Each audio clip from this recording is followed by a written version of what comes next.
There we go. Welcome. What are we gonna call this? We're gonna call this the Bourbon Brothers. Like, how badass is that? I love. It just flows. It flows off the tongue perfectly. So here I am, Supplement Snoop Justin Hall, with my Bourbon brother Robert Shinesky, the supplement engineer. There's a lot of really cool words and terms and buzzwords and catchphrases all like mashed up into one thing right there, my friend. Yeah, dude, it's weird. Like, so you and I have done podcasts forever now, and it's weird hearing somebody else do the intro when you're doing something. It's cool, like, so I don't have to think all the fly. Because sometimes, like when I first started doing this, I would script something out and I would try to make it sound official. Now it's just whatever stimulants or alcohol I have coursing through my system, it's just that's what's gonna fly. Or so for sure. Yeah, so it is like, and not that we can't, it is 11 a.m. So we're not drinking bourbon yet. Okay, I was just checking because I put the link up in the Supplement Snoop group, so just making sure to see if people were able to join in. So I have, speaking of drinks, I don't have bourbon yet, but it is right behind me, so I might grab some. But so one of the cool things that we got this week, yesterday, I got the new America Energy, the red, white, and boom. They had a really cool like sample, like promotional box. I don't know if you saw it. No, I haven't seen it yet. It's really cool. So it's like, the box is actually out there. So there's a really cool like Declaration of Independence style like image on there, and they have this really like cool story, and it ends up being kind of funny, like very much in their vibe. And then there's 5 flavors. There's 2 remakes. I know that I can't guarantee it. I don't know for sure, but we tested a bunch of flavors. I'm sure they have more on the way, but they have, so Victory, the cream soda one. Did you ever try that one? No, but I remember like during our previous discussions, you were always saying that flavor was spot on. I love that one. Well, they redid that one, and it actually, the sample that I had was maybe even better. It wasn't as like, I think they tried to take like some of the sweetness out of it. Like it was like some people were like, it's like overly sweet. So they kind of like toned that down a little bit. So they remade the cream soda one. They remade Freedom, which is like their bomb pop sort of one that was really popular. And then they had 3 new ones. This one is Patriot Punch. It's like a fruit cocktail medley kind of thing. And then they had County Fair was the other one. And then there was one more. Can't remember. County Fair. What is that? Do you have any idea what County Fair tastes like? Almost like Country Time Lemonade is like what I get in my head. But it's not it. It looked like it was like purple, like it was some kind of grape riff. Okay. So, but like I said, I do remember when I went there to try out what they were doing. This one I remember the Patriot Punch one being really good. So this is the first one I'm gonna try. So live on air tasting. It smells like I don't want to say fruit punch, because if you say fruit punch, like people get like a negative connotation to it, because we had such shitty fruit punch and everything was fruit punch back in the day and it all sucked. Agreed. But then like some companies have come out with like fruit punch riffs and they're really good. Yeah. It's almost like a really good Hawaiian punch maybe. Oh yeah, that's good. Yeah. That's like, you know what, you get like I could taste like a pineapple in there like right away, which that's good. So there's like on the side of it, there's like cherry, watermelon, orange, apple, strawberry, grape, pineapple, pear. It looks like there's like a little bit of every single fruit that they got. Imagine. Huh. And did they change the formula at all? Do you know? Or is that pretty much the same? It's the same. They have 250 acetylcarnitine, 250 choline by tartrate, 190 caffeine, and then 50 guarana. So sweet. It was one of the first ones, and then there's B12, B6, niacin, potassium, pantothenic acid. So same formula, and I think they were like the first one I remember, like first energy drink being like actually transparent. Yeah. You know what I mean? Like they kind of went, Ghost really, I think, like took it up another notch, with going very like actually nootropic heavy. But then even like C4, Smart Energy, and stuff like that. They do some cool ingredients, but it's not disclosed, if I remember correctly. Right. So when C4, so I remember America Labs was the first one to start, or at least the first one that I can remember, or you can remember, that had the transparent dosing of like the important ingredients out there. And then C4 it was before C4 Smart Energy. It was the C4 Natural line or whatever. And yeah, I remember. Had stevia in it, and they transparently dosed the cognizin in it and the tyrosine, I think. Because I had their strawberry coconut flavor, which was stevia sweet, and it actually wasn't putrid, which I was surprised at. I remember you talking about before. Yeah. So so Chris, if you missed it at the beginning, so America yesterday, on my Instagram, I unboxed. They sent a really cool like promotional package out of their five flavors that they are. So the Victory flavor, I was just telling Robert a second ago, Victory was my favorite one of the last one. I had that in the fridge. When I tried samples, Chris, the Victory flavor actually was even better. I was just telling Robert, it was actually better this time around. It was like, I haven't had the final product yet, but it was like the sweetness was just maybe like toned down just like a little bit. It's very much like tasted the same, but just like a little bit less, I don't want to say artificial, but just a little bit less like sort of like overwhelmingly sweet. So I think like more people would probably get on board with that, because I think that was the big complaint. Like it had some mixed reviews before, and some people just were like, oh, it's just too sweet and this and that. And it's like, I loved it. I loved it. So, but this Patriot Punch is really good. This is like, you get all kinds of different fruit punch in there. Like I said, I was just telling Robert, fruit punch gets a shit rap, but it's actually awesome if you can do it right. You know what I mean? With all the different fruits in there. So absolutely. Yeah. I need to, I want them to come into HEB, because HEB's got Ghost, it's got Raise, it's got Monster, it's got Rain, it's got all the others. I even saw freaking Alani New energy drinks in there the other day. I haven't bought any of those. So I bought just to do like a review on them, but those taste terrible. Horrible. Don't waste your money. How dare you spend your money on it? I was like, there's no way. I was like, even if they send it to me for free, I'm doing it for the people, man. I'm doing it for the people. And I love The Rock. But when I saw that piece of shit thing come out, I was like, So actually, here's a funny story about Alani New Energy. I actually bought some, but because honestly, that it's like the Cosmic Stardust. I think it's because I love the actual can itself. Like you can say what you want about Alani New, but their marketing is fucking awesome. Like that Cosmic Stardust and like all this new stuff they're coming out with, like the Fit Snacks and the labels and the marketing branding, totally on point. Like they're killing it. So I was like, I have to have that Cosmic Stardust one just to have that can, because they did such a cool job on it, I thought. Yeah. So I bought guess one. I'll buy some of those. We've got some the authentic bars from Jack Factory to review this week, so maybe next week I'll go swing by and pick up the Alani New cans, and we'll try those. It was good. Like the Cosmic Stardust one was really good. Yeah.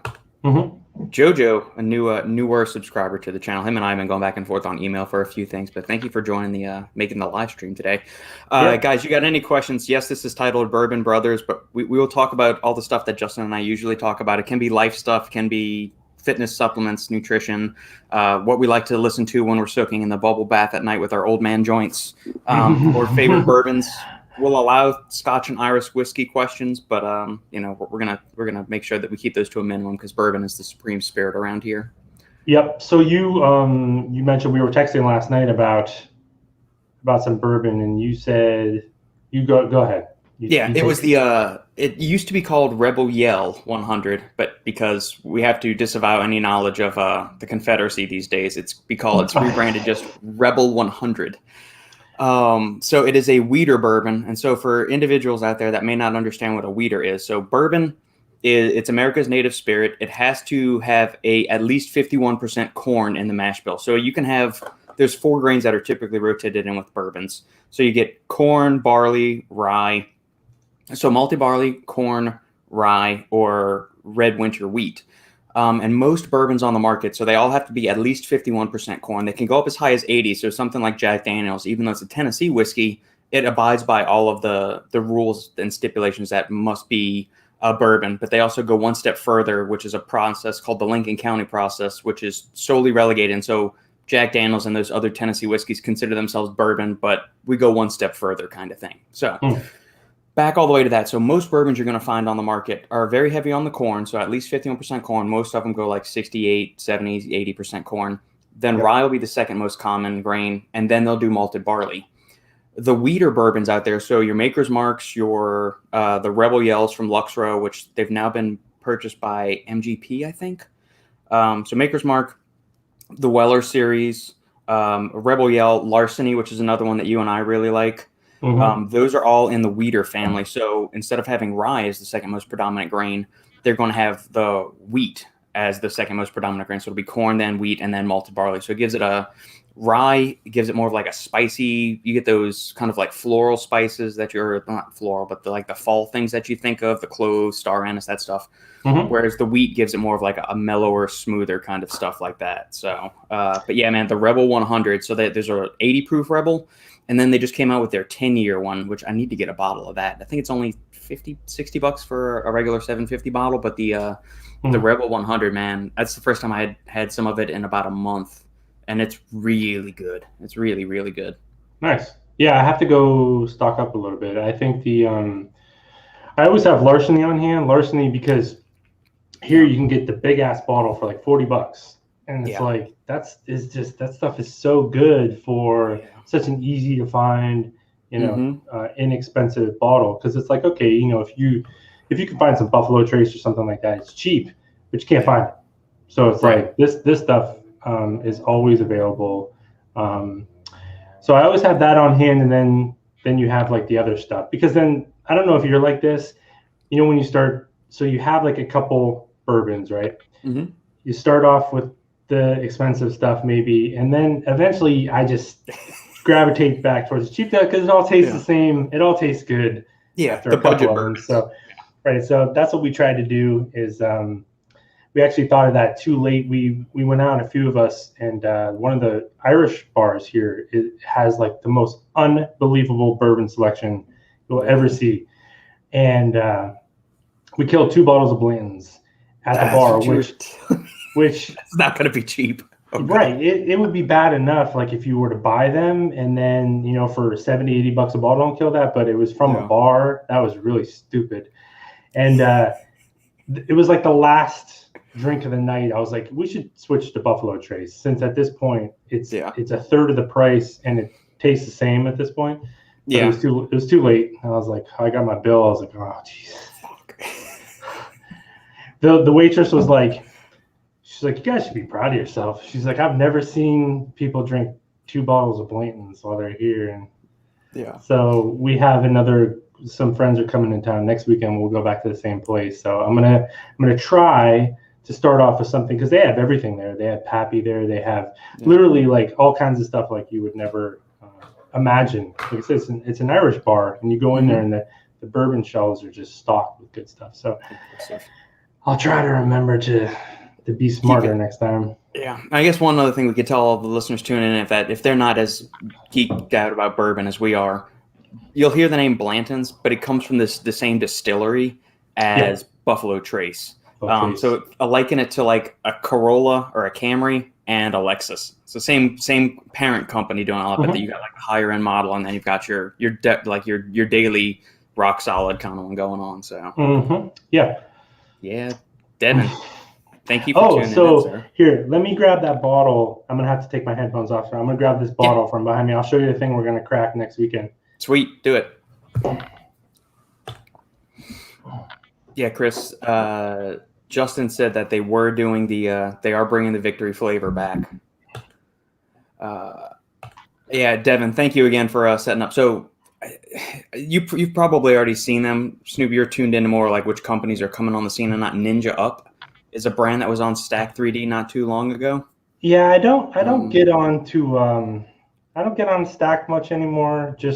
Or I figured they may have reached out to you because you're much more active on Instagram. And Devin was saying this brand is where that's the only place he's encountered them was on Instagram. So that's what I was saying. Maybe but go check them out. They've got it's a solid formula, and some of their flavors sound interesting. Yeah, because I was just talking to somebody about them. You can tell that it's somebody with some experience, because they're launching 6 products, I think six SKUs, all at the same time, and they all look pretty good. So it's like, I didn't want to be that guy that like goes, because it's like, it's the same stuff we see all the time, and I don't want to like be like a Debbie Downer all the time about it, but it's like, it takes a lot to get guys like us excited about the supplement space anymore. So it's like, but it does look like somebody that knows what they're doing with some backing and stuff like that is getting involved there. So go ahead and show that gorgeous bottle. So this is the thing. I don't know if this is any good or not. So I'll also explain to you the story why I did this, because this was way too expensive. But so this thing, it was more about the presentation. We're gonna crack this open next weekend, and then you have like this. It's fucking badass. And it's like real like steel on here. This thing is like legit, like heavy. Like it's not plastic or anything like that. It's like a little. So this is where we're gonna crack this. I've been saving this for a little while. What is the proof on it and all of that too? The proof on it is it's only 80 proof. 40% alcohol by volume. Okay. So when I was talking to the guy, there's a local place right down the street from us. Mm-hmm. And I was asking him about Buffalo Trace, of course, because you can't find it anywhere. And he's like, he goes, we get it. He goes, we just don't put it out, right? So it's like one of those typical things where, you have to know the person, and, they'll, because they don't want to sell it to people, which totally makes sense. They don't want to sell it to someone and then have you turn around and put it on eBay or whatever for 3 times cost, because that's what everybody does. He's like, we're just really into like, we're into bourbon and we're into like our friends drinking good bourbon. So my thought process was invest a little bit into this place because they said that he's like, well, what do you normally buy Blanton's for? I said, well, cheapest I've ever spent on it, I think is like $70 and have it shipped. And he's like, no.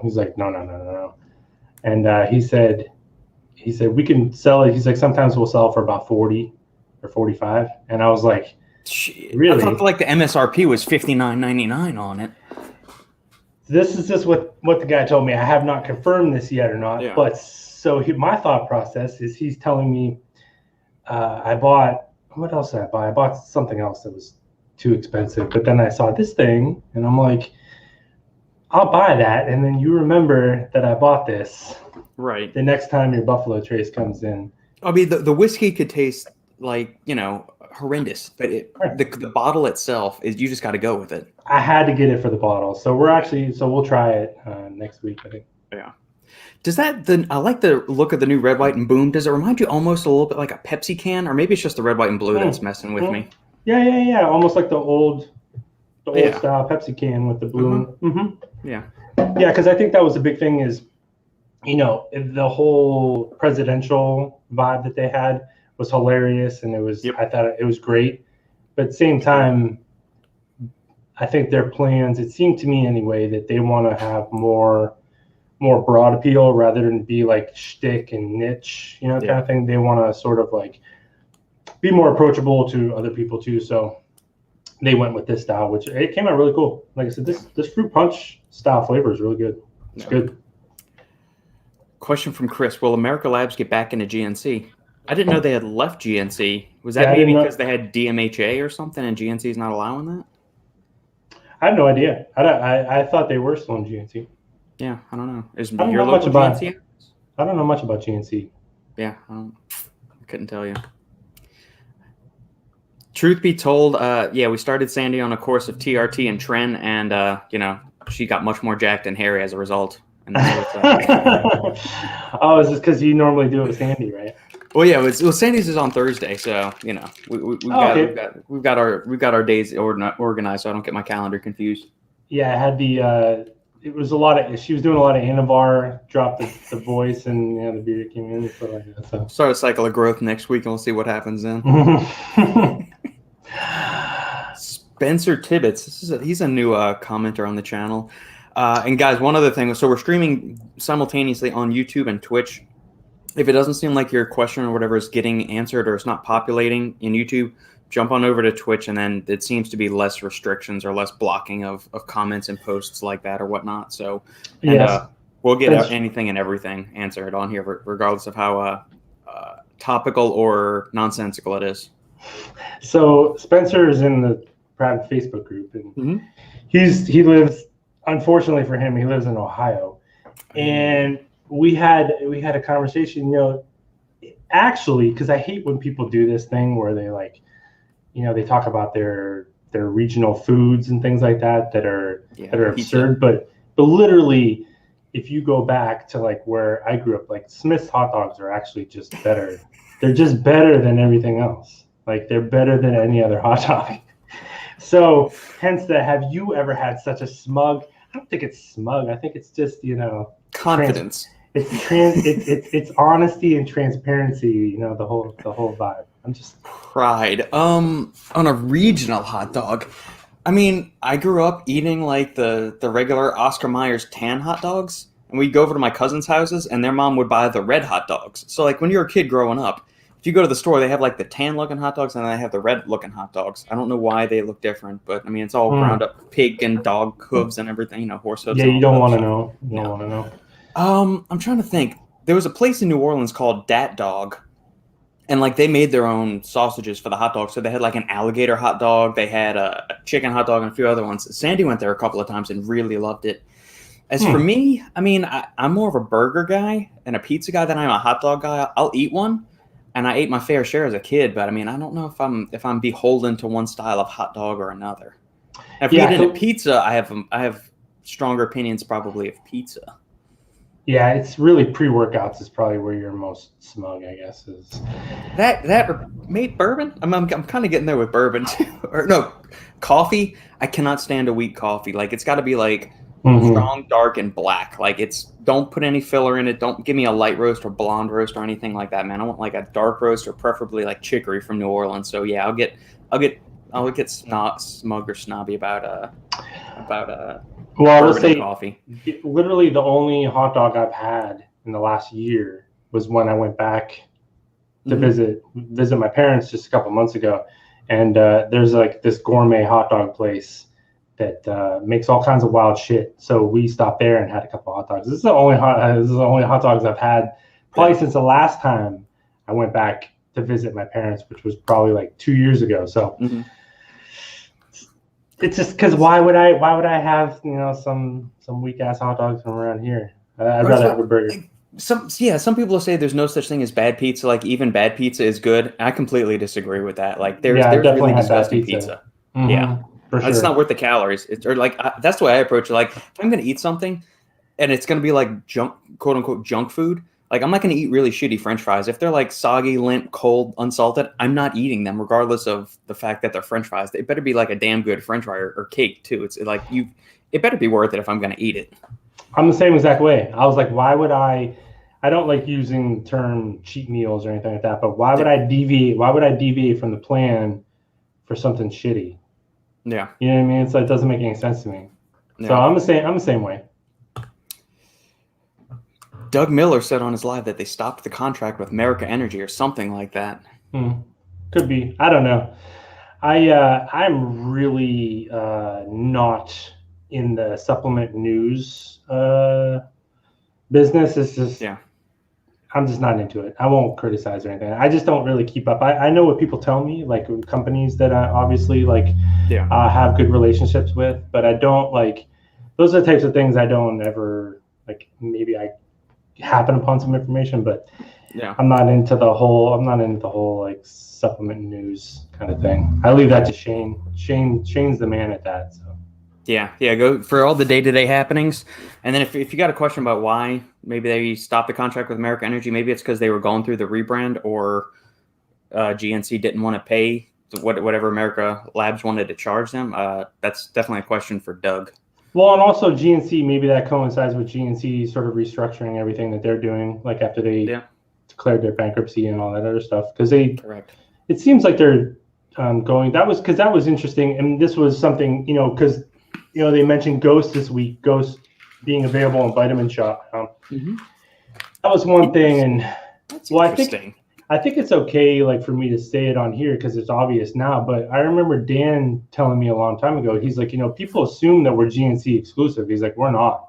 He's like, He's like, I have.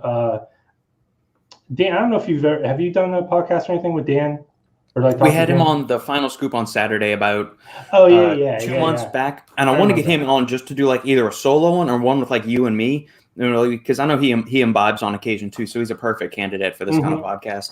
But I've been trying to line up like a solo one for him forever, just to like kind of really dive into all the deep stuff. Dan's awesome. Like when we had Dan on the podcast, like I didn't really know Dan. Like we knew each other, but we didn't like. That was the first time I really got a chance to like really sit down and talk to him. Yeah. Dan is a phenomenal guy. Well, he mentioned, he said that relationships for him are just really important, which makes sense in this space. Yeah. He said that he's like, we're not GNC exclusive.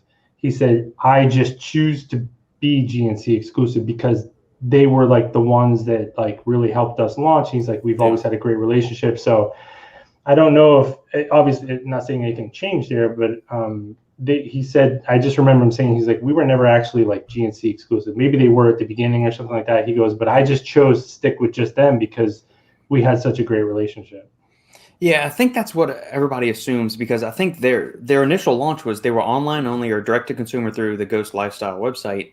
And I thought GNC was their only brick and mortar retailer initially, and maybe they've expanded since then. But I think that first maybe 6 or 12 months, and I may be speaking out of turn, but this is the way I remember it at least, is 6 to 12 months brick and mortar was only with GNC. I think their direct to consumer sales.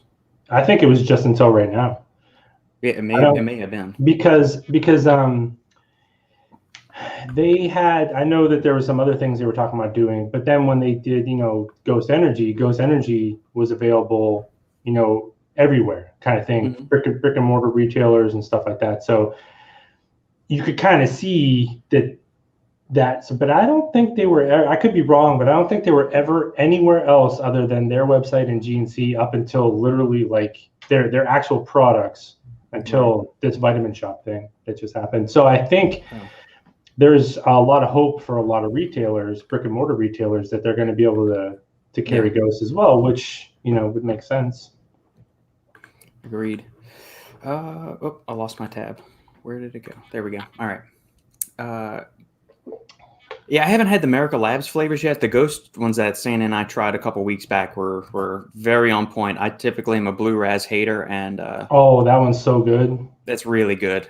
Dan made me a believer in Blue Raz again with that one. Dan and the team. I don't want to disavow all the other people like Ghost, but Dan's the one that I know the best, just because him and I have known each other since 2017, 16, somewhere around there. Whenever Ghost launched, that's when I was writing all the stuff for Price Plow and whatnot. And that's when he reached out to say, hey, I'm, starting my own thing now. We're getting Ghost going up. And so that's, that's where that kind of the dialogue started way back then. What's up, Nick? It was kind of funny because I just made this comment last night because, I don't give a fuck about this, but I accidentally clicked on Price Plow's feed, right?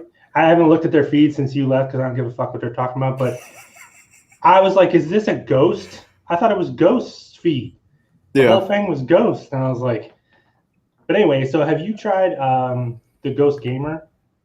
No, I've heard like Gerhard has been raving about it and he really likes it. I've talked to him several times, and have you tried it, haven't you? It's really good. It's you've seen me talk about G-Crack a lot, right? Yep. So if not for G-Crack, I probably would like Ghost Gamer even more. They're just kind of different, but Ghost Gamer I really like, and they have all the flavors that I've tried are good. The Sour Patch Blue Raz is my favorite one, though. It was really good. That or the Cherry Limeade Sonic one that they did. So good. Really good. All right, I'm going to need to do that. I need to get some, or call up Dan and say, yo, can you slide me some on the side? Hey, y'all. What's going on, Brooke? Yes, there's a lot of magnificence. Magnificence. Magnificence. I like that. I like that. Yeah. We've been called a lot of things. Magnificent is not one of them. Yeah, we've been called a lot of things. Even as a mostly healthy person, do you recommend NAC? And if so, how much? I'm going to get your thoughts on this. I know where I kind of feel on, but I'll let you take the lead, Justin. Yeah, so I think I like NAC a lot. I think because a lot of people love glutathione. You love the concept of glutathione. We know that glutathione is a little tough. I always compare glutathione and NAC to like the citrulline arginine thing. It's a great comparison. Yeah. Where you have you want to raise glutathione levels like we want to raise arginine levels, but we realize that using glutathione and arginine it's not that great. Yeah. But if you use citrulline, it converts to arginine better. Your body's this is the type of thing where your body's pretty incredible. So if we use NAC, it turns into glutathione better than supplementing glutathione, unless you're injecting it or something like that. So yeah. I think, depending on your age and things like that always kind of plays into it. But I think, glutathione, if you're going to supplement with something, glutathione would be a good place to start. The only problem is when it comes to supplements like that, when you're talking about health-based supplements, it's like, how do you judge if you need it and if it's working? You know what I mean? Like, because you kind of like start taking it and go, it probably is going to take some adherence, of a couple of months. Like, because Ghost Glow is an example, since we're talking about Ghost. Mm-hmm. There's Cetria is in there, glutathione. So that's glutathione paired with citrulline, I think. Yeah, it's a reduced form of glutathione. So it's supposed to be a little bit more bioavailable than straight up L-glutathione. Yeah, it's kind of like one of those things where if you start to take an NAC, if you're relatively healthy, where is that? How are you using it, and when are you going to determine, if it's working for you? But there's nothing wrong with like trying it. You know what I mean? It's not like you're gonna like overdo it, but it's in theory, in concept, on paper. I like NAC a lot. Yeah, I mean, short of you going and get your liver values tested and seeing like your ALT and your AST elevated, and then you start taking NAC, and then you see it come down, that's one way to see that it's working for, quote unquote working, or have a tangible way or a metric by which you can assess whether it's having some kind of effect in the body. The upper dose, I want to say they've used upwards of like 24 or 3,600 milligrams a day. Yeah, because usually I see it at about a gram. That's like a I want to say median type dose that I've seen. 500 milligrams to a gram or something like that is usually what I see.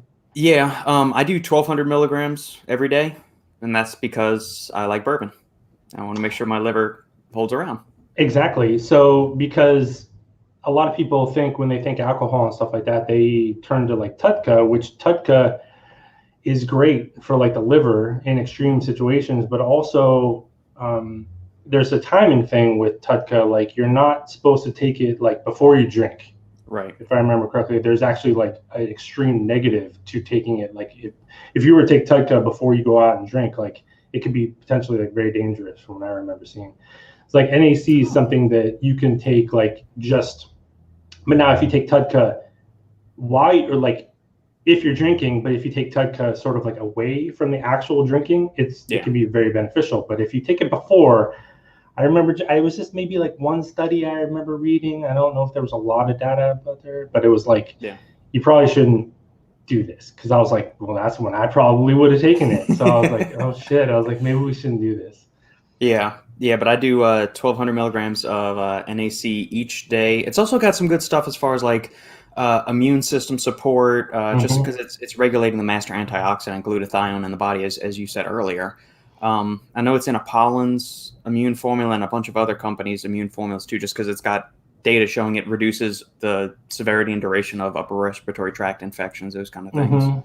Yeah, it's kind of like what I find myself saying all the time is whenever you have something that's powerful antioxidant or powerful like anti-inflammatory, I say, what are like every time we look, say down the road when someone has something, some sort of affliction, some sort of disorder going on, it's usually from some kind of, especially degenerative, it's some sort of like free radical damage induced or some types of inflammation. So if you can really find something that combats that and stops it before it kind of happens, the benefits are almost like endless, it seems like sometimes. So I like that.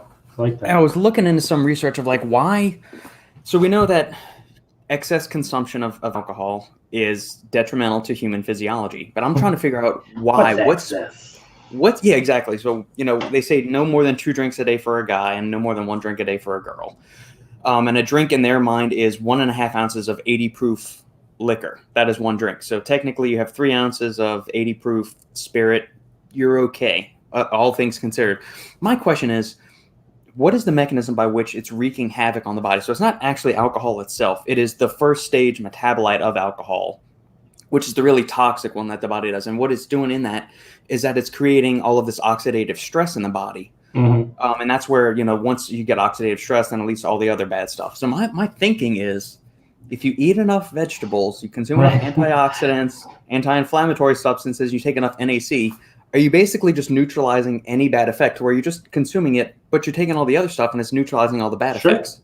Sure. If we're sitting here, maybe if you take some S7, that helps with free radical damage. Here we go. What if you take 50 milligram sprinkle of that? Why don't you take S7 before you start drinking? Maybe S7's just been marketed wrong the whole entire time. Maybe so. It's the supreme liver protectant. Mm-hmm.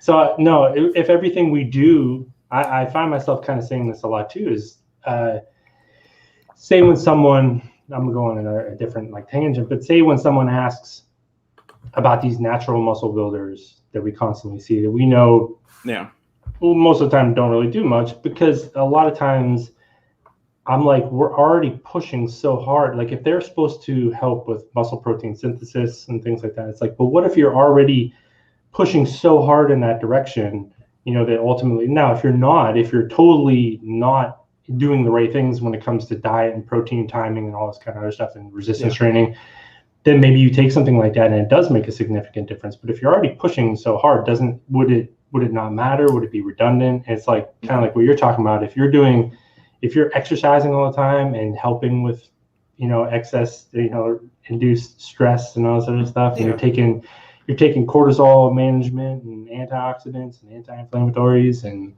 because it keeps popping up with this god-awful, horrendous argument that I start seeing people debate about with, antioxidants and hindering muscle growth and all this other stuff.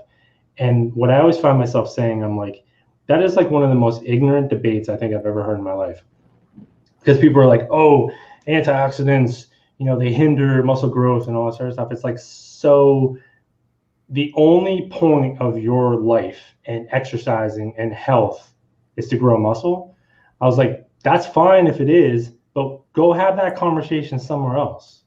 Because the rest of the free world that struggles as we get older, that free radical damage and inflammation and all this other stuff, people talk about anti-inflammatories, stuff and ruining muscle gains. It's like, think about the shallowness of that whole conversation. It's like, you're telling me that muscle growth is your one and only, but there are people out there like that, which I'm like, that's cool.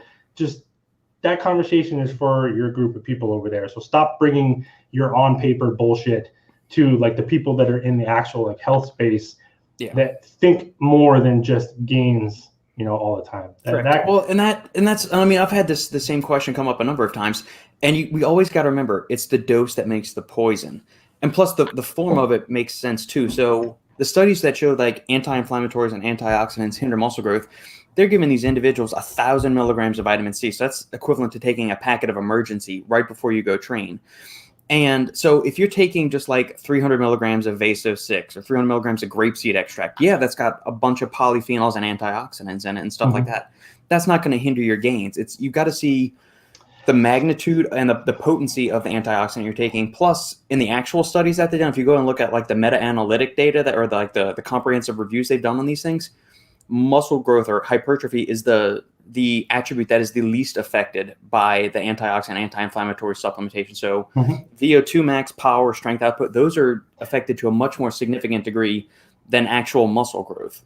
Well, and so isn't that the irony of the whole entire thing? Because I'm like, well, if you're taking some kind of antioxidant in your pump formula or something like that, and it's allowing you to increase your VO2 max and allowing you to train a little bit harder, wouldn't that lead to muscle growth more than if you were training without it? So then it's kind of one of these weird conversations. It's just, I've been seeing so I don't know if you have too, I've been seeing so much of this on paper, which I respect the science and the literature and all that stuff as much as anybody else that's in this space. But it's like I mentioned lots of times, I say it constantly now. I said it's like three different things, right? You have the science, you have common sense, and you have actual like experience with it. Because it's like if everything was on paper, I was like, well, what the fuck are we doing here?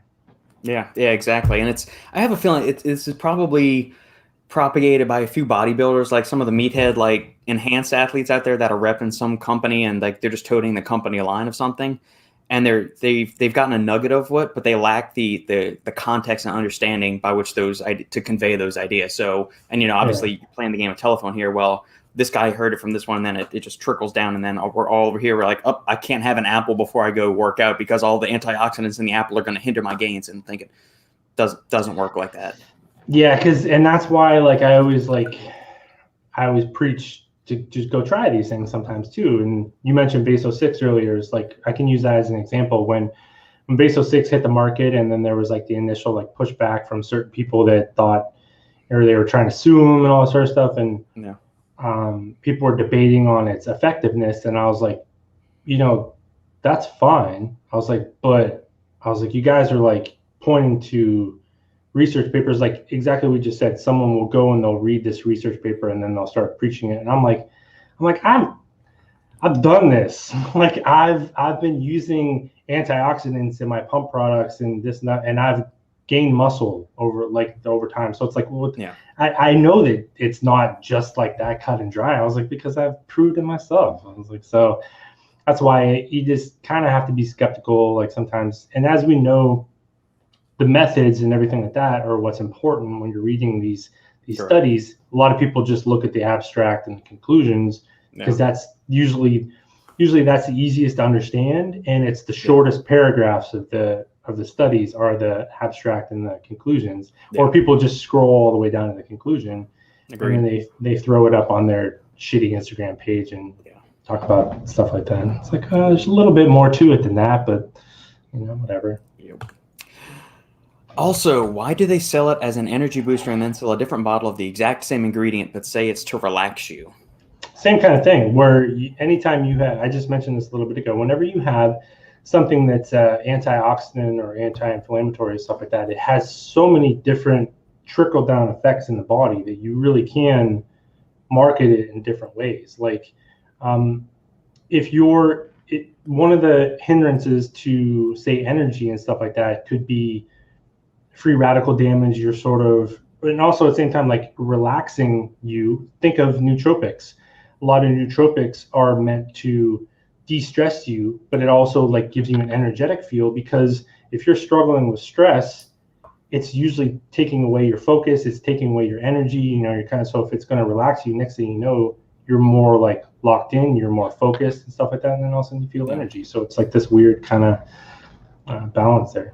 Yeah, and so like a good point that you brought up. So adaptogens, so like ashwagandha and rhodiola are perfect examples of that. Like you could market those things 1,000 different ways. You could say it's a performance booster, it's a nootropic, it's a stress reduction, it's anti-anxiety, because of the way it modulates the body's stress response. So if you're somebody that's naturally high-strung and anxious all the time, well then it's going to be a calming ingredient. But if you're somebody that's just like super mellow, or maybe you're feeling a little bit of stress, the adaptogens can kind of give you that little boost. Yeah, and then also maybe coming at it from something like the N-acetylcysteine side or Elevate-ATP, you could label that as a natural energy booster because it's helping limit oxidative stress in the body. It's improving the body's ability to produce ATP, which is, the cellular currency of energy production. So in that way, you can make it as an energy booster now because it's improving the body's ability to just naturally do more ATP over the course of the day. Yeah. So one thing, right? Great example. Another example, I just said this the other day. I actually talked to Joey from Glaxon about this. I said, really, I said, logically, they have Alpha 365 as their testosterone support formula. I said, but really, I said, Serenity, their cortisol management product, could be marketed the exact same way, because you have. I love that product. I love that product. You have Shodan that's in there, which is, when you do dosages and stuff like that, to me it's a more potent version of like KSM. It just feels stronger. So if KSM combats stress and cortisol, therefore leading to better testosterone levels, because if stress is killing your testosterone, that's going to help naturally boost that. Shodan would do the same thing. Granted, I don't think that they paid for the specific study on testosterone like KSM did. I think that's sort of the difference, so they can't make certain claims. But like Shodan showed up in Alpha Line's new test booster. And it's the same concept where if you take that and you're stressed out and it's crushing your testosterone, and you take something like Shodan or KSM or whatever. Yeah. So Serenity contains Shodan, which it's technically for stress, but then less stress usually means, this whole litany of other benefits, including increasing your testosterone. So actually Serenity could be marketed as a testosterone support product if they really wanted to. Correct. Yeah. Are you still Massive Iron? No, I have always been the supplement engineer. If you want to go look back, go check out the Final Scoop episode 51 called the cupping episode, and I go into explain all that. Nuclear Pre, worth a try, at least in your nootropic eyes. So these guys, that's Peak Performance. They're like Canadian guys. They I think they just released a new version of that from what I saw. Let me see if I can pull it up. It was pretty cool. I remember they're the type of company that they go all out. Super expensive formulas, tons of ingredients. They have a bunch of trademarks in here. They're the type of guys, like, I don't know whether it'll be your favorite pre-workout or anything like that, but they're the type that they're going to give you a lot, for it. So. Okay, is that coming through all right, Justin? Mm-hmm. Yeah, it looks good. I mean, there's some, especially when you have the PEA source and then the hordenine, so it's a little, I don't want to say sketch. There's just some weird things that go on with hordenine, like some Amazon doesn't allow hordenine and stuff like that. But yeah, I mean, it looks, it's fully loaded. It's probably going to give you good mood and good cognitive energy. You're probably going to feel pretty good and pretty loaded. Yeah, I mean, I don't know where, like, you're starting to see some places do this 3,500 milligrams of beta alanine. I'm not sure where that's coming from. Like the 3,200 dose was fine, 1.6 was fine. I've even seen like 4.8, which is just another 1.6 plus the 3.2. I don't know where this 3,500 milligram dose is coming from, and I've seen it pop up in a couple of places now, and it doesn't make sense to me. Yeah, I think it's just to make a nice round number, probably. I guess so. But I mean, I like everything else. All the other dosages in here. I mean, this is definitely going to feel good from like a sensory experience, mood, motivation, focus. Yeah, this is. I mean, see, it's a 25-gram scoop. I mean, it's more power to them for making a pre-workout like this. People always ask me like, "Hey, Justin, do you have a line? Are you going to make a line?" Like, no offense to these guys, they're super nice guys too. Like, I know for sure that they're the type of guys that they're going to put in max effort and stuff like that in all their products. Yeah. I first of all, I would never make a pre-workout, and I definitely wouldn't make one like this. Like, I'll let somebody else do stuff like this because they're crazy. But I think that if people use it, they're going to love it probably because it's freaking loaded. That's an expensive formula right there. Yeah. I haven't had a product, I don't think, that has just had the urea in it without having the initial PEAs in it too. So just the regular phenethylamine. I'm wondering how, I need to go back and find a pre-workout or something that has it just to see how it feels again. See if I can find like a discernible difference between having the urea alkaloids in there plus PEA and then just regular PEA by itself. Yeah, because this citrate version too, I remember that's one that really does, like, you feel that pretty quickly, pretty hard hitting. So that's kind of the reason, like, for people there that you'll see that PE source.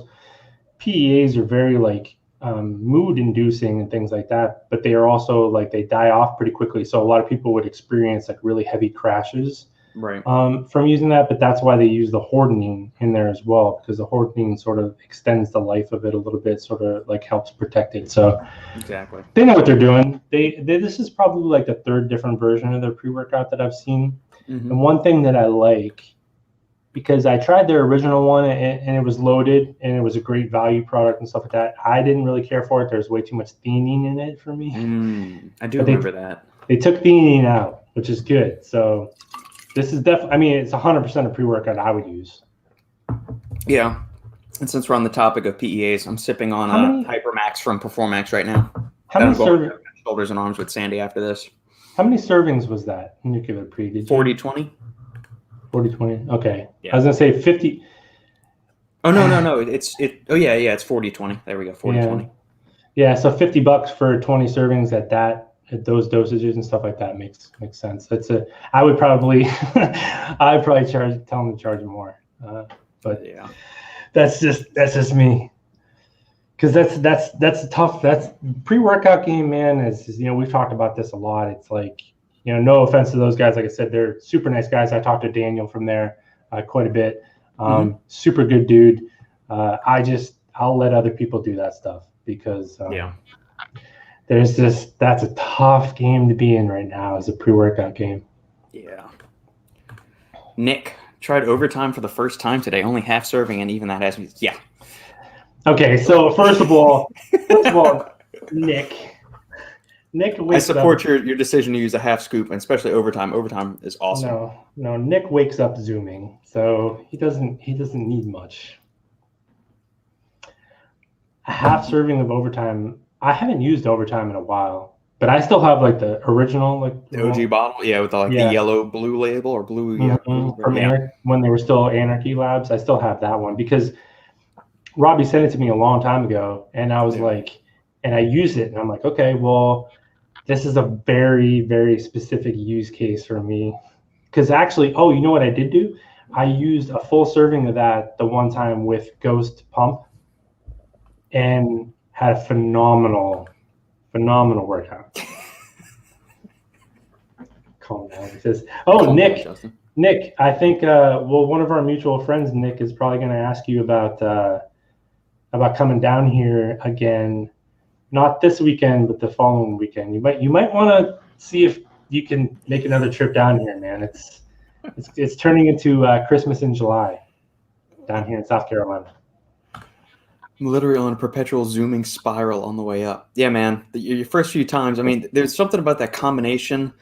I guess I don't know if it's like the rhodiola mixed with the new pep mixed with the urea that's going on in there or what. Oh, but it's fucking crazy. It's a fun feeling. Yeah. So Nick, I was telling the story earlier about when we were all out at Delaney's, and the waitress commended us on killing 2 bottles of Blanton's. Nick was there. Yeah, and this will be a shameless plug, but Robbie over at Apollon has been generous enough to hook up anybody. If you go click in the comment section or use the code FINALSCOOP at Apollon's new website, you can save 15% on any Apollon goodies, including overtime. So we'll have a shameless plug. Robbie was nice enough to hook up. No, I will say this. Robbie's I love that guy. He's Russian, but we'll let that slide as long as if I ever make the trip to Russia. Sandy said, would you ever want to go visit there? I said, hell yeah. And she said, Robert, there's no fucking way. She said, KGB, Russian Mafia. She said, I'm never going. I said, I'm going to have my enforcer with me. I'll have Robbie and I'll have Carolina. I've got those 2 on my side. I don't need anything else. I'll be good. Are you going to go to the Apollon thing in November or October? Dude, we got October. So even if the airlines are still being stupid and making people wear masks on there, I'm just going to drive my ass up. I'm just going to go. Regardless if it takes me 3 days to drive up there, I'll be there. See. Okay. Well, hey, no argument for me. So I think actually we have to book our flight today because the flights right now from here to Jersey are actually, I don't want to say cheap, definitely not cheap, but they were basically saying like it's going to get a lot more expensive. So I think actually we're going to book it probably today. I probably should book mine then. Thank you for that heads up then, because I was thinking I'll just book it in a month. Yeah, we'll be there. So awesome. Well then, man, we'll do that and get in all kinds of shenanigans and trouble again. Freaking Jersey, man. I haven't been to Jersey in a couple of years. Your mutual friend already contacted Nick and more parties. I had a feeling. Was Nick part of this Blanton's soiree that you had, or was that a different? No, I don't think Nick. It was Kristen, me, and Robert, another Robert that's in our group. So that's one thing too. So before, I would drink bourbon by myself. It was much less expensive habit than when because like you and Sandy share a lot of the same sort of things. So Kristen, she loves the junk food. So we go through more of it than I'm used to. So. I gotcha. Yeah. No, Sandy it doesn't imbibe as frequently as I do. On the weekends when we go out and we're either out with some of her friends from school or whatever, like we're at the school that she teaches at, we'll go out there. At home, she doesn't really do it as much unless it's like we're sitting on the back porch and it's a rarity. It's not as commonplace as if we're out and about at our local distilleries and breweries and whatnot.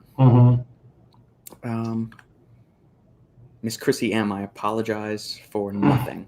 Wow, that's an old YouTube picture you have going on there. Do you know Miss Chrissy, Justin? Yeah, that's Kristen. That's my girlfriend. Yeah. Oh, well, hello, Kristen. Hi. First time comment on there. Well, good. I'm glad you posted the link in the Supplements New Facebook group. Well, then there we go. Thanks for chiming in and tell us all the embarrassing stories we want to know about Justin, please. Actually, probably Nick is a good person to ask that one. Well, I think you shit the bed. How do you forget about me? Wondering about Unbound supplements and their decision to only sell in-store. I know there are workarounds, but why? Yeah, I get that question a lot. I think it's a really cool thing. So at least for me, this is just my opinion on it. Like, because I think they're going online soon. They were actually supposed to go. It was only supposed to be a month, but then they said they extended it like another month. But it's like, NutraBio has like they're really big with their retail. Their brick and mortar retail partners. So this is big, and as everyone knows, it's like this is relationships and retail is such a huge part of the supplement space. It's like, how do you go above and beyond to support your retailers? That are basically, I always compare retailers are like ambassadors. So they're like some of your greatest ambassadors, where they're going to be on the ground selling your products for them, basically, and they take their ambassador code discount kind of thing. But I thought this was like, I mean, I don't know how the money works out. Obviously, like Mark, handles this stuff, but they were going to launch a really awesome brand. Like Unbound is awesome. Like I've loved everything I've tried from them. So to give your retail partners, now we know the way the supplement space goes. There's that initial like huge rush to buy this stuff, and then it kind of tapers off, and then some companies sort of hang on. So to give your retail partners like first crack at getting that initial surge of that, rather than competing with them on your website, I think that's a pretty classy move. I think, just from my perspective as a consumer, not knowing the intimate details, I think that. But also the workaround is, yes, you can contact your like Natural Body Inc. and places like that. If you just put in your comment section when you're doing your order, or you can message them on Instagram and say, hey, it's like how people get First Form stuff and muscle sports like that. You can't, I think Steel's that way now. They can't, they don't do online. So you just let them know that you want this, and they're used to doing stuff like that. So you can still get it. Is Jacob at Nutrition Store carrying Unbound? Oh yeah. You guys got it? Yeah, I just bought the because me, I bought probably 4 or 5 pre-workouts probably in the last like 3 or 4 years. Like actually purchased, because we get sent pre-workouts to try all the time, and it's not that you don't get some cool stuff, but a lot of it is, I'm like, it's not that much different. I actually bought another tub of Unbound the other day. What is the I can never keep the name straight. What's the name of the pre-workout? Unbent is the stim-free pump. That's the pump. That's Unload, I think, is the pre-workout. Unload's the pre-workout. But I bought another one because I love it. Yeah.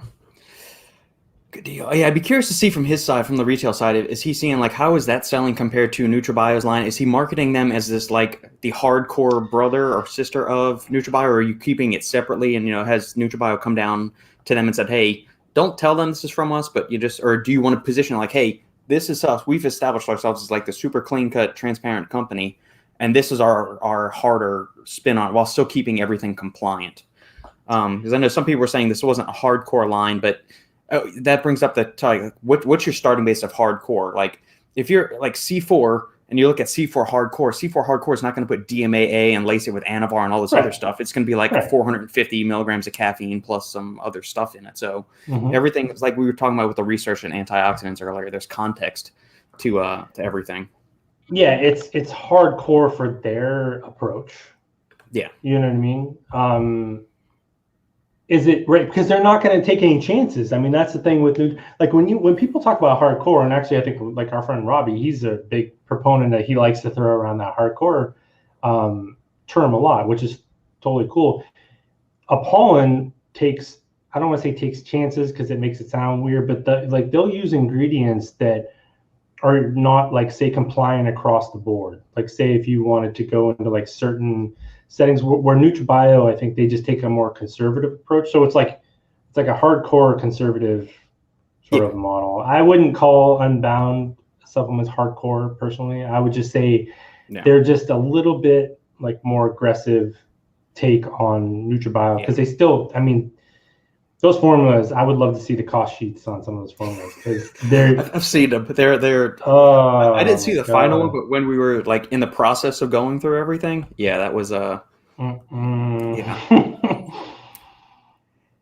Oh, you don't like the grape lychee flavor of the Unbent? I mean, I thought the grape lychee flavor I tried. I was trying to think, was it of the stem or the non-stem? Either way, I liked grape lychee. It was super sweet, but the Tangelo is much better. I would agree, but I think both are serviceable. Yeah, the grape one. This is what I tell people. I'm like, the grape one tastes exactly like what it says. I just didn't really care for it, but not because it wasn't a good flavor or didn't taste like the flavor. It just. I like the Tangelo, but I like the melon spice one. I think was better. I like that. I haven't tried that one. I need to try that one. Thanks for the flavor consideration. I'm debating on trying it out. Yeah, if you can find it, or it should be coming online soon for sales. I'm pretty sure, whenever it does.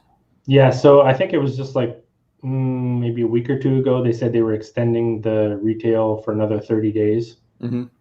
So probably in the next. But like I said, you can go to a Natural Body Inc. or a TNS or a NutriFit or any of these people, and you can just tell them you want it, and they'll throw it in for you. It takes like one extra step of communication. And we're going to venture into the land of wild speculation. They're extending the sale another 30 days with their brick and mortar partners. Is that a sign of something good, or a sign that it's slow in moving at the retail store? And the retailer's saying, hey, we don't want to get swamped by online sales, so please let us clear out this initial stock before you unload on the rest of the people. I don't know. I haven't actually talked to anybody about really like how it's doing or anything like that.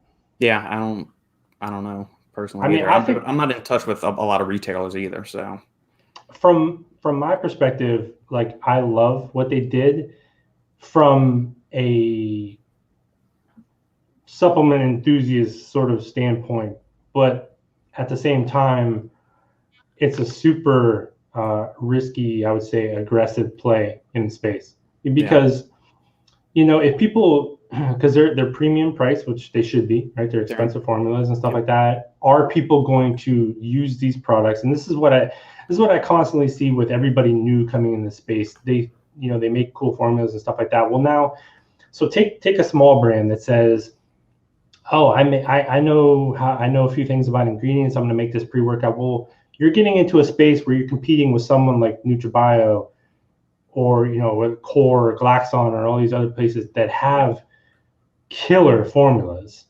Yep. But also they have the marketing power behind them.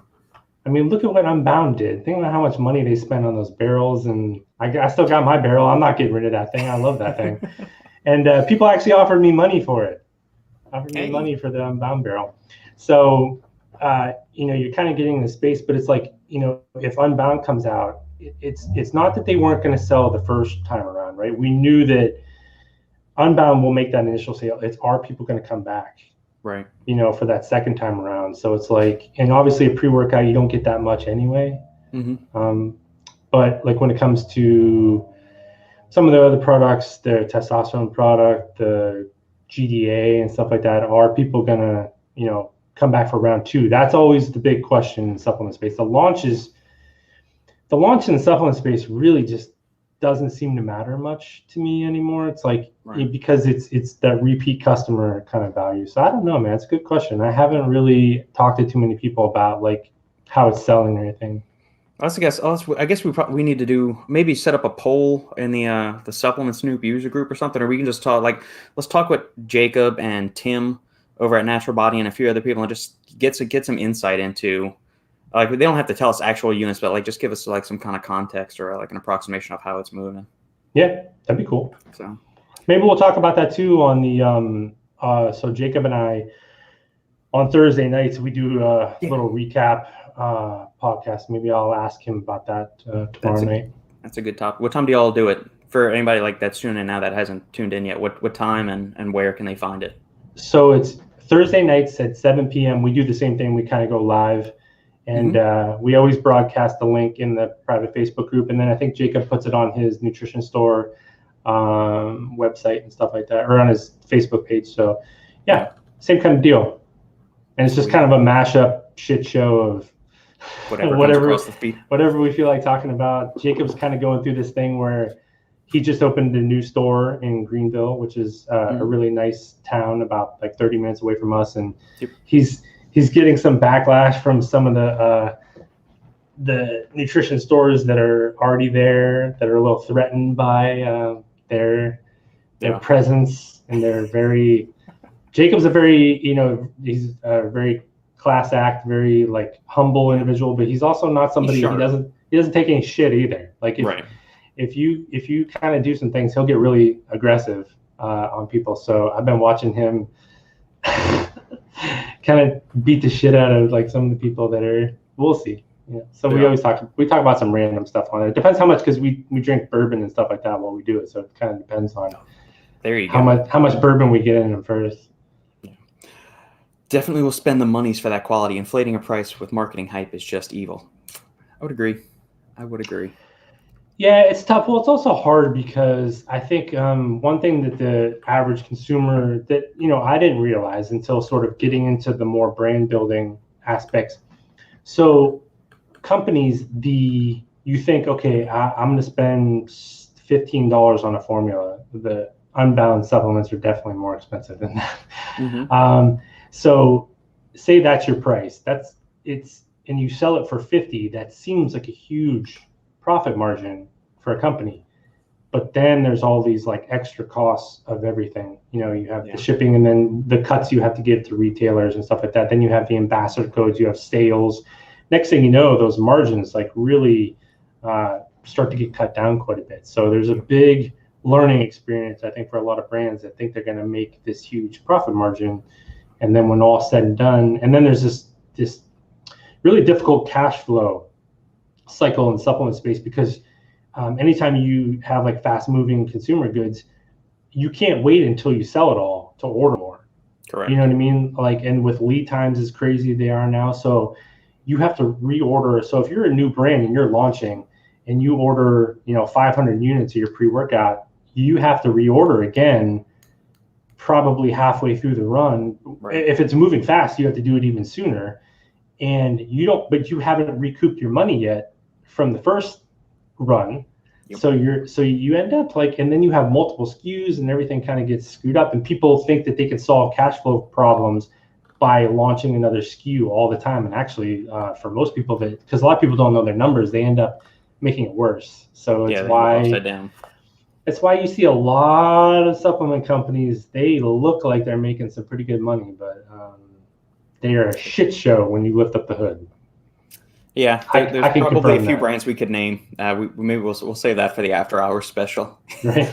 Maybe we need we need to start like a Patreon for this, and then we can that'll be like the after hour special. We'll just broadcast a link to a few other people, make them sign an NDA before they listen to this, and then we just go off the rails completely. Yeah, it's coming, man. I think once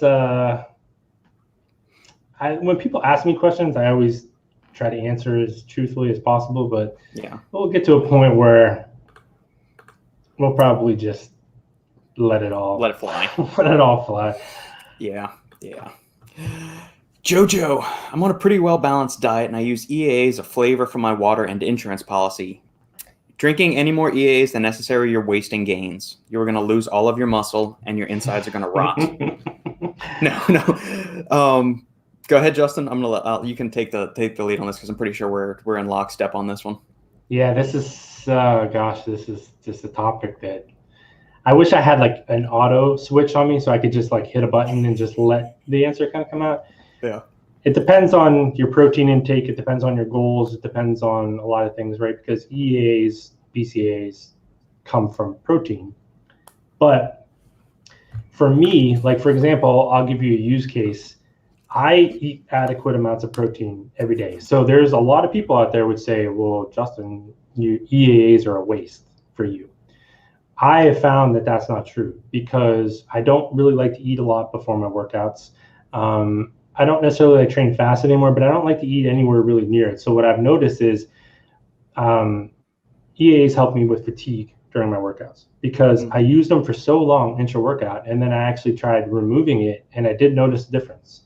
So it's kind of like one of those things where when you try these things, and then anytime somebody has this debate with me and they tell me that they're useless, I go, well, maybe for you, you know what I mean? I was like, but now if you're getting adequate protein feedings throughout the day, like if you see competitors, you know, why you always see competitors eat a certain amount of protein like every like 3 hours or whatever, is because muscle protein synthesis being stimulated is it lasts for a couple hours, and it seems like if you go over 40-ish so grams of protein, it's almost like a little bit of overkill.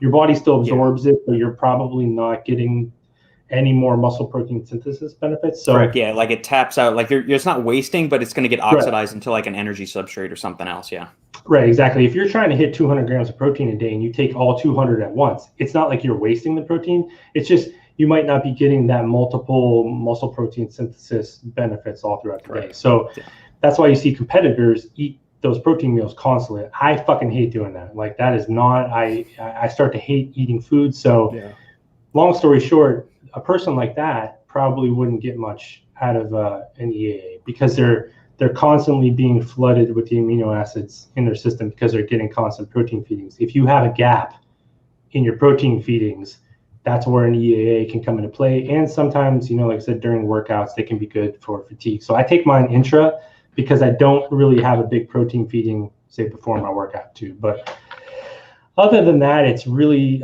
some of them have like good electrolytes and hydration. So you might get some hydration benefits. But other than that, the actual EAAs, if you're eating protein constantly, is probably just overkill, and your body's going to probably get rid of it.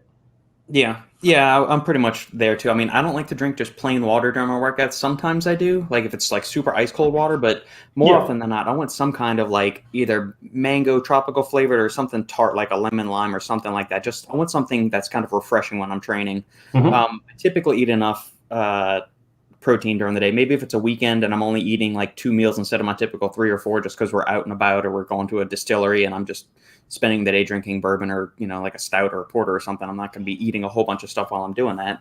And I'm just somebody that doesn't have a big appetite to begin with. But yeah, you're not doing any harm by taking essential amino acids if you're already consuming enough protein. Could there be a beneficial effect on maybe muscle recovery or some hunger or satiety stuff?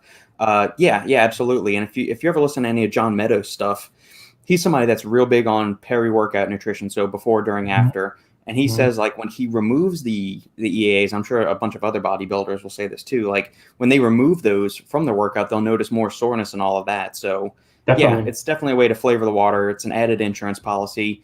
And essentially, EAA formulas aren't that expensive. Just I would say don't waste money on a BCAA product because, I mean, most of the time, the EAA products these days are priced the exact same as the BCAA. So if you're going to spend $30 on your amino acid supplement, you might as well get all 9 of them there. Well, I think in this question here too kind of highlights the context.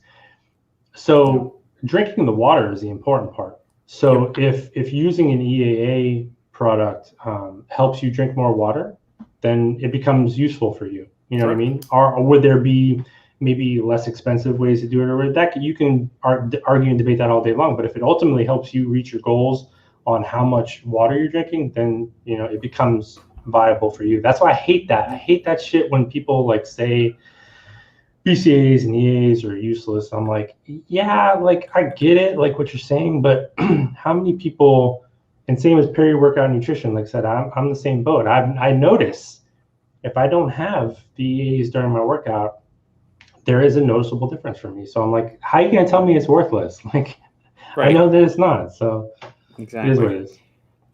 JoJo's in favor of us doing the after hours special and making people sign their life away. So I'd love to get a contingent of us together that don't really give a shit what happens, and we'll just all just let it fly. Yeah, because I will say, like, I don't give a shit. Like, I'll speak my mind and stuff like that. But there's certain things that if we say, there will be lawsuits and there will be a lot of legal trouble and stuff like that. So yeah, we'll hold off on a few things that we'll hold off till we're retired and out of the supplement space. Exactly. So. Brooke, I love the Elastrolyte from Glaxon. Also, their holiday pie for the aminos is so delicious. I haven't tried the holiday pie, but I can say the juicy apple Astrolite is phenomenal. The holiday pie, you get a bourbon. There's hints of bourbon in there for sure. Ooh, okay. Yeah, it's good. I have some. So Astrolite is probably one of their like most underrated products, I think. Yeah. They use the FOS sort of in there, and you have like the fiber and hydration kind of thing. And yep. I think people underestimate how that helps you until you use it. And it's also they put that blend that they have in like their pump formula and things like that, because during your workouts, man, it makes a big difference. So I actually just picked up some myself. I love that Astrolite product.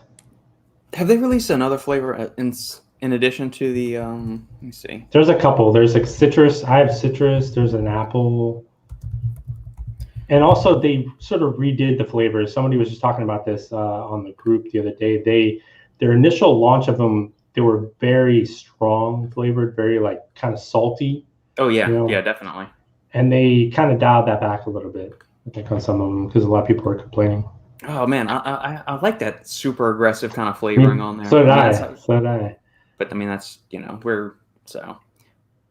yeah. So juicy apple is. Oh, you're right. It is a smaller blend now, and they changed the supplement facts, because the other supplement facts was like that. Yeah, because you can see now how it's like 45 servings. Yep. So I think they just, and as you can see the price on it, and this is on their website. So like I always tell people will talk about the cost on websites. As you know, they put every retail site basically is an overinflated price because you have discount codes, and they don't want to. So for those that don't know, a lot of people will already know this, but a lot of companies don't want to undercut their retail partners, going back to that retail conversation. So the price on the website will be reflective of, say there's an athlete code, say they give their athletes a 15% off code. Yeah. So their listing on the website will be 15% higher, say, than it will be in a retail store somewhere. Because if someone were to go to the website and get it cheaper by using a code than a retail store, then that kind of undercuts their retail partner. So they try to make a balancing act there. It's a whole huge shit show thing that in the retail space in here that is like, it gets embarrassing at times, but they sort of do that. So if you go to a website, you'll usually see the prices a little bit higher, especially if they're big into retail. Yeah, the juicy apple flavor was on point. I need to try this citrus splash and see how that is. Yeah, the citrus one is awesome. I mean, obviously from the picture, it's a lemon lime, and I do like some lemon lime stuff. So, well, we can do that. Also, Kristen, this is almost gone, so we might want to come in here and get the last of it, because the last swig. It's really good. Cool, man. All right, we've made it all the way through all the comments. So if you guys don't have anything else, I think we'll put a bow on this one, send it out the door, and we'll get set the stage for next week, my man. Any closing thoughts or what bourbon you're going to drink today, if any? Good question. Probably not. I think so. This weekend is going to be, this weekend's 4th of July. So next weekend is going to be a total shit show. So maybe I will. You never know. Cool. But no closing thoughts. We're good, man. I think we covered some serious ground today.